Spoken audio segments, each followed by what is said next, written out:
Hi, Dave Scotland for 3D Artist, and welcome to this Q&A tutorial. It's in relation to a question that was posted on how can I create simple reference geometry from footage using Nuke or Nuke X. And so what we're going to do is take you through that process today, and we're going to introduce you to the process of creating a 3D point cloud using footage in Nuke. So we'll jump straight in. We're in Nuke here. We need to read in the footage. So shortcut R, or bring up your read node, and let's just open up that footage, and we'll connect it to our viewer. So it's just very simple footage. I tried to keep it simple, but there are some elements of this footage that are pretty important to the process. For starters, you can see that there is an actual transition of the camera. It's moving from left to right, so there is actually movement of the camera, and it's important that you do move the camera. If you are locked off on a tripod, you might find that this process won't yield very good results. And also, the level of rotation around our object is not too great that the process is going to give us unrealistic point clouds. And a little bit of trial and error and practice, and you'll start to see where those errors will creep in.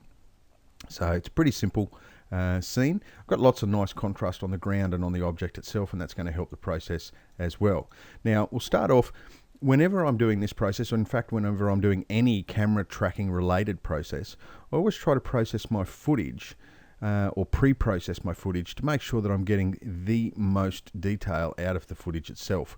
And sometimes that means you have to actually dirty up the footage a little bit relative to the final output. And sometimes you have to do things to the footage that you wouldn't dare do to the final output, but we can always undo it once we've got our camera track. So I'll show you what I mean. If we zoom in here, you can see because of the movement, we do have some fairly soft features. If I come right in here, these are really soft features in here, and the case itself has actually got a lot of soft features on it as well. And there is a way that we can bring those out, which does make the footage fairly unusable for compositing purposes, but it's great for the track. So let's go ahead and add a sharpen node. Now as I add my nodes today, I'm going to be using the tab shortcut key just to bring up this little menu here, and I'm just going to start typing in the name of the node, and that shortens this list. So if I just put in SH, you'll see there that it shortens it down to anything that starts with an SH, and we want to sharpen there. But feel free to use the toolbars on the side here, or even the right click menu in here. And I'm just going to pull this off to the side here for a second, and if I zoom in, you can see what I'm trying to do. What I'm going to do is just raise the amount beyond 1 a little bit. Just play with the size, doesn't need to be too much. Probably go to about 4.5, I think, and then we'll just tweak the amount. We might put the filter size up to 20. If you go too high, you will run into some processing power issues. But we want to get this amount right. We don't want to go too far that it's going to cause or create information that isn't actually in the plate. But you can see along the back here, if I switch on and off this node, how much more detail. Just look at the carpet. We're really in fact, the normal version looks like there's a blur haze that's been added to it, and that's actually the raw footage. If we look at the actual case itself, look at these rivets, how much more detail and contrast is coming out here. Now, camera tracking is all about pixel assessment or assessing the image as part of the process. So the more contrast we can bring to that image, the better, as long as we're not making things up, as long as we're not adding something to the image that isn't really there. And you'll see now that we have a lot more contrast in the image. The other thing I want to do in preparation to this process is I want to take care of lens distortion.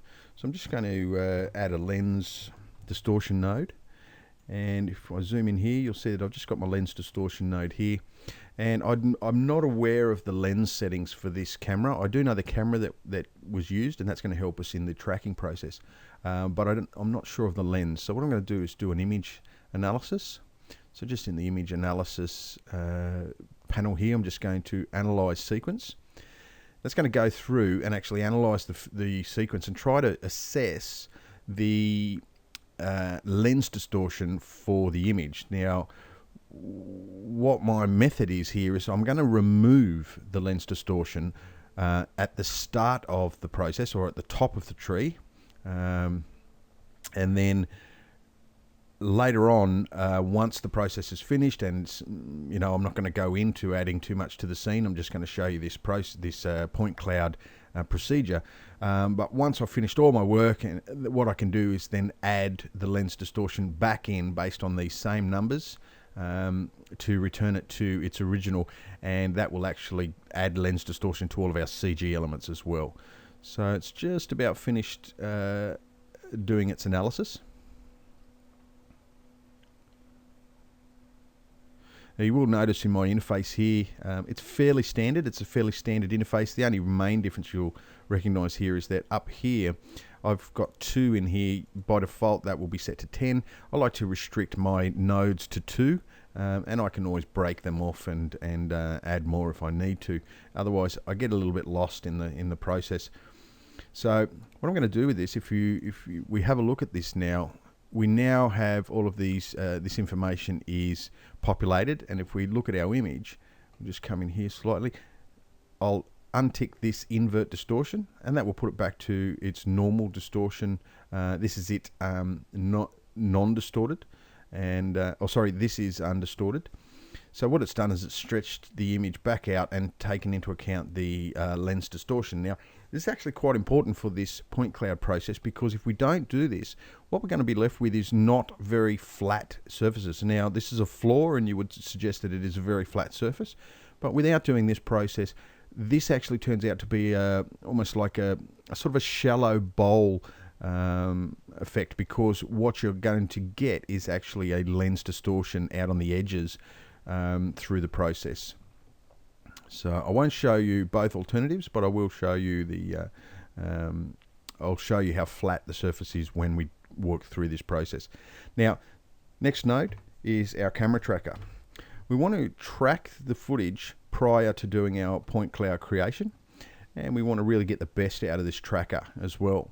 So I tend to do a couple of things, and by all means, this is open to your own way of working, but this way has worked for me in the past fairly well. First thing we need to do is bring our lens information, our lens distortion information, into that camera tracker.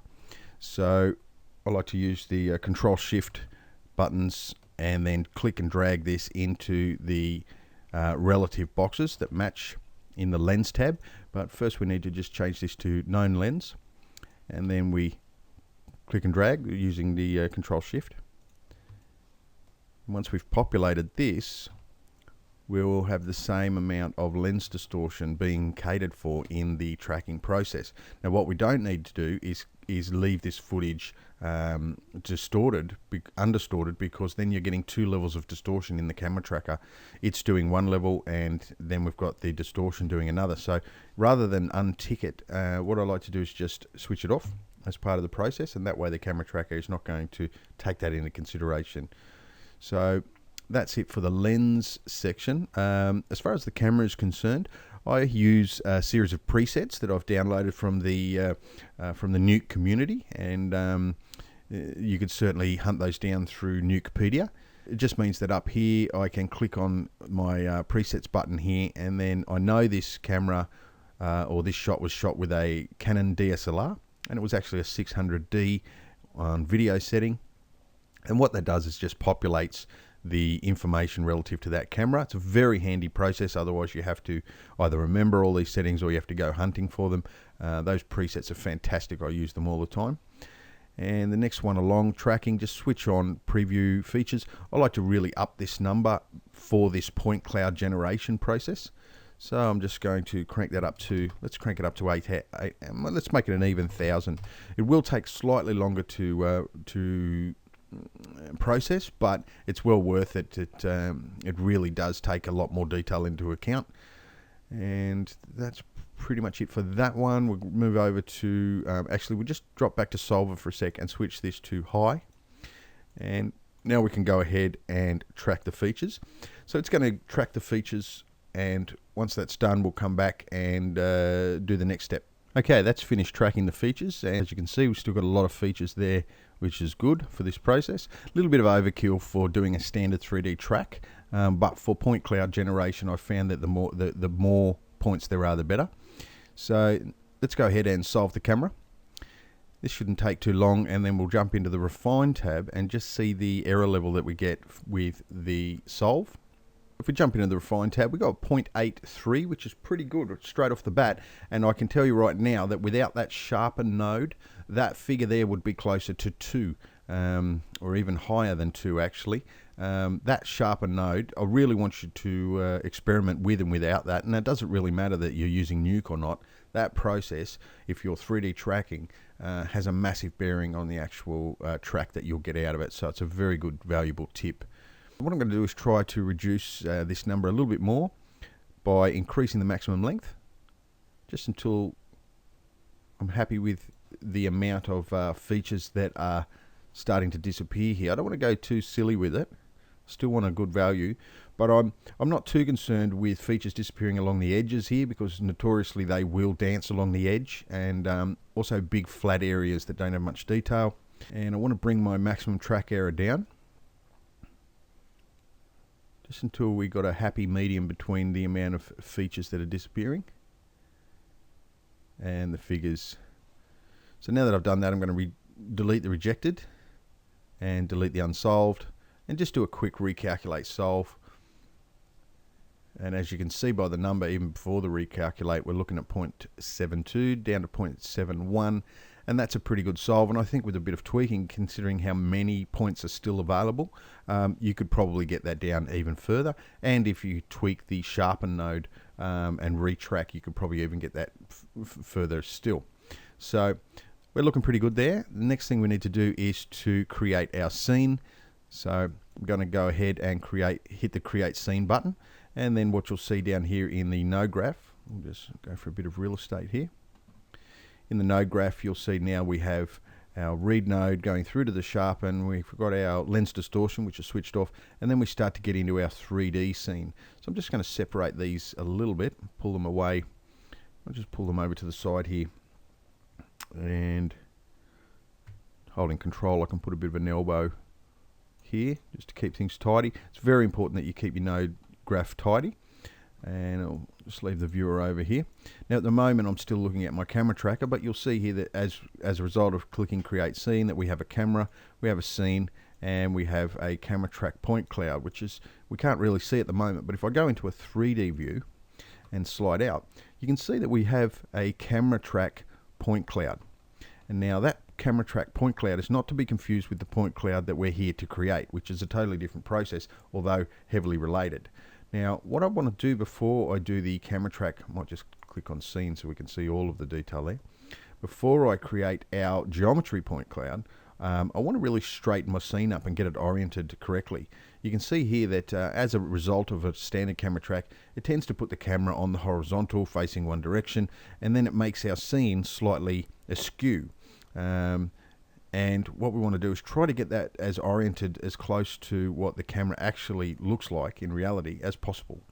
So I'd like to use my left view, and if you double click on the camera tracker, jump into the scene tab, we can actually manipulate these settings up in here to realign our scene. So if I click on scene, just so we can see the camera as well, and we're working in the camera tracker node, first thing I'm going to do is rotate in the X. So what I'm trying to do is really line up the case and the floor, that right angle. I'm just trying to get that to be a right angle in my scene. Probably about there looks okay. And now I'm going to jump to a front view, and you can see there that we can probably rotate the Z around a little bit. So I'm just trying to get this, in fact that left hand side of the case in that situation is not too bad, and I want to translate it as well. So translation as in move it to where I want it. Just going to go back to a left view now, make sure that is exactly where I want it. Looks to me like that X rotation can come back slightly, probably about there.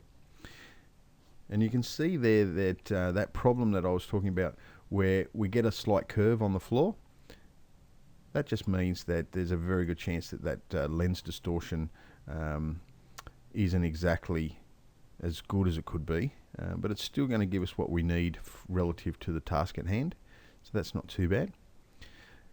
So now that we're generally lined up, now that we create, now when we create our point cloud, in fact, let's move this back to the Z position, just so the box is roughly at the world center, and that looks pretty close. So now that we're generally lined up, when we create our point cloud, it's going to be in this position, not on that elevated, rotated position in the world there. So next thing we want to do is create our point cloud. So I think I'll just pull my camera. Actually, we'll leave it there for a sec. And I'm just going to hit Alt anywhere without anything selected, just so that I can choose where to put it and how to wire it up. And there's my point cloud generator. If I click on that, you'll see that it actually has a camera input, it's got a mask input, and a source input. In this particular scene, there's no movement or anything else in the scene moving around, so the mask is probably not that important. But if you do have movement, or you have, say, reflections on glass, then the mask is very important for this process, and so too for a camera track.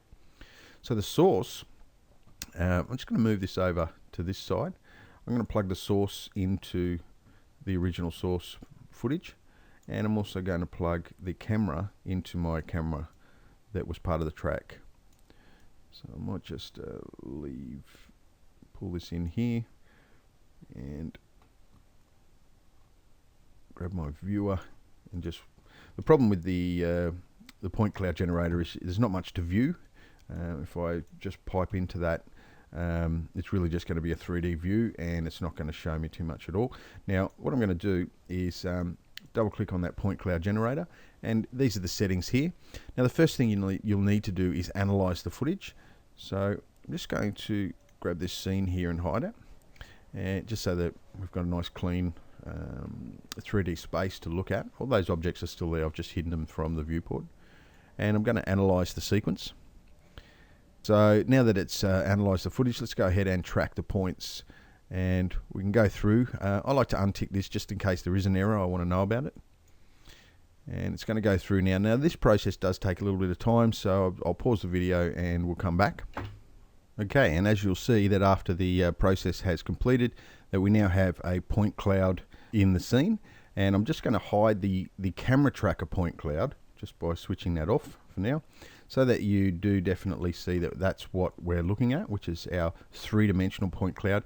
Now down the bottom here we can actually make some subtle changes, and I went with the default as far as dense tracking, but if you reduce the point separation down to 1, you will get a lot tighter and more points available there.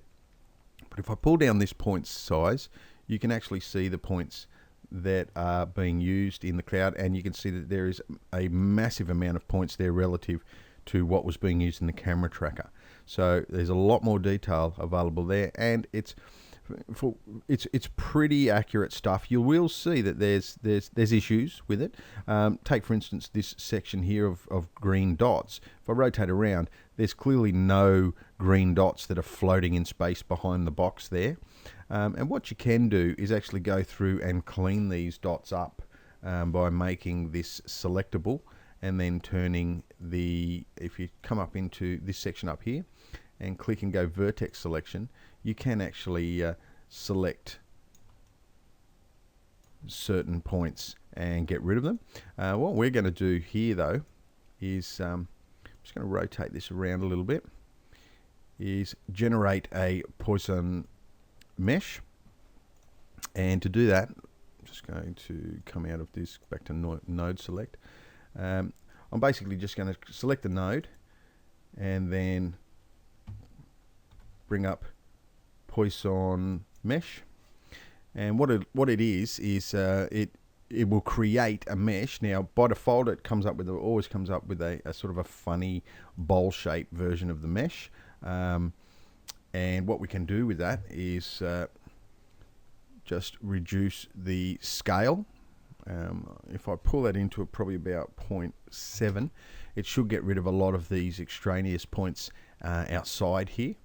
Now you will also remember that I didn't go in and I didn't tweak the vertices too much, or the point cloud too much, and as a result you'll see that there's some extraneous issues with the mesh.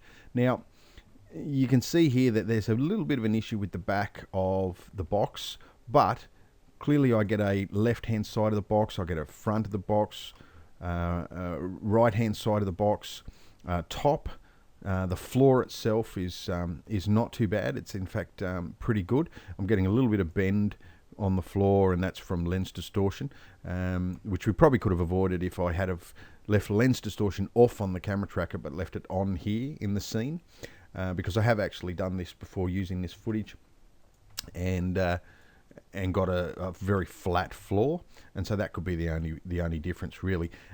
So as you can see, it's a very handy mesh to then be able to use it to line things up in 3D. I can generate a 3D mesh out of this one. Just simply highlight the Poisson mesh here and add a right geo, and then in here I can write it out as a Alembic file, FBX file, or an OBJ file, which you can certainly bring into pretty much any 3D application out there at the moment. And so that's how you would export the geometry. Make sure that you export it just for the one frame. You really don't need to save 167 frames for the export. It's not going anywhere, it's not doing anything. And as part of that process too, you could also export the camera, and that's as easy as just plugging in the scene to the Poisson mesh and then adding the read node down underneath the scene node here. So you could then write the geo out from the scene, which would include the camera and the scene. I could also plug the point cloud into the scene as well and generate it and get it out as well as the mesh. Now very quickly, I'm just going to delete that Poisson mesh now, just so that I can get rid of the right geo. So if I double click the point cloud, here's our point cloud here. I'll deselect back to my textured, and what I'm going to show you is that you can actually select these verts and generate a mesh object just off these verts. So reposition your viewport just so that you can get the best selection here.